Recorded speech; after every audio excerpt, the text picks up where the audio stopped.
bu plantatsiyaga 1000 dona pavloniya ekilgan. Biz agrotexnikalarni o'rgataylik degan paytimizda ko'pincha ma'lumotlarni berishmaydi. Shu holatda hozir. İmkon boricha bizga ma'lumot beringlar. Baglarini olib tashlashgan. Pavloniyalarda yutuqli tomonlari ham bor. O'ziga kelish ehtimollari yuqori. Ishlaringizga omad, sog' bo'linglar, salomat bo'linglar.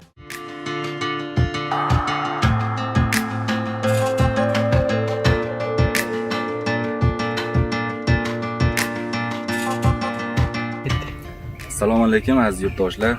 Siz bilan Muzaffar Alimov.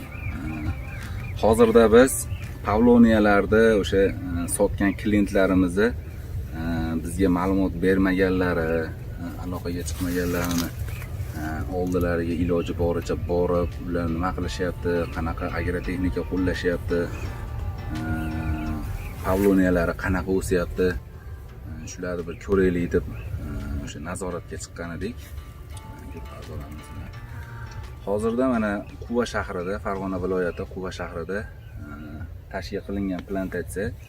Bu plantatsiyaga 1000 dona pavloniya ekilgan.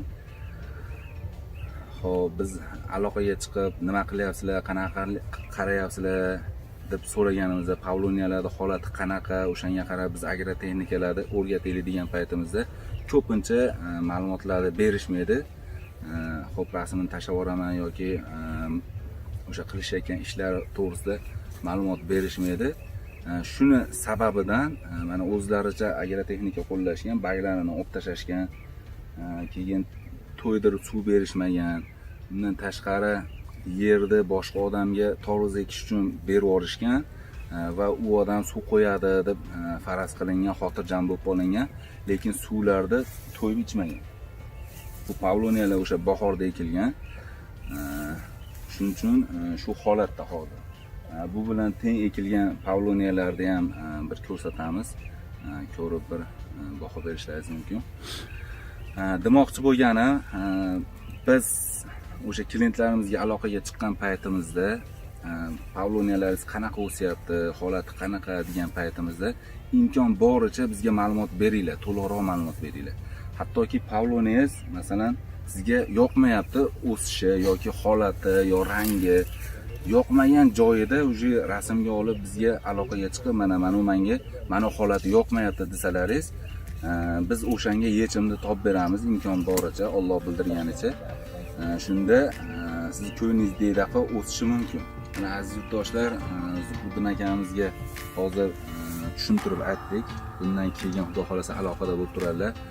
Har bitta qiladigan ishlaringizni biz bilan ogohlantiring. Masalan, bargini olmoqchimisiz, yo dori solmoqchimisiz, yo tagini chopmoqchimisiz, qanaqadir qiladigan ishlaringiz bo'lsa, biz bilan maslahatlashgan holatda amalga oshirsangiz yaxshi bo'ladi degan bir kelishuvlarni qilyapmiz xudo xolasa. Bizga asosan bu ko'chat bergan odamlarimizni natijalari va ularda erishgan yutuqlari qiziqda, eng qiziq joyi. Shuning uchun biz imkon boricha, agar telefonda aloqaga chiqishmasa, imkon boricha borib, ko'rib, ustida gaplashishga harakat qilyapmiz.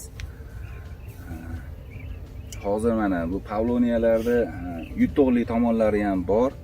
Masalan, o'sha ko'chatlarda pateliya deyarli yo'q desa ham bo'laveradi. Juda ham oz pateliyasini ham ko'rib chiqdik. Undan tashqari bundan keyingi xudo xolasa ishlarda doimiy aloqada bo'lib tursak, keyingi ishlarda, keyingi agrotexnikalarda to'g'ri bajarsalar, bular o'ziga kelishi, xudo xolasa o'ziga kelish ehtimollari yuqori, juda ham chiroyli natijalarga erishsa bo'ladi keyingi yilga xudo xolasa.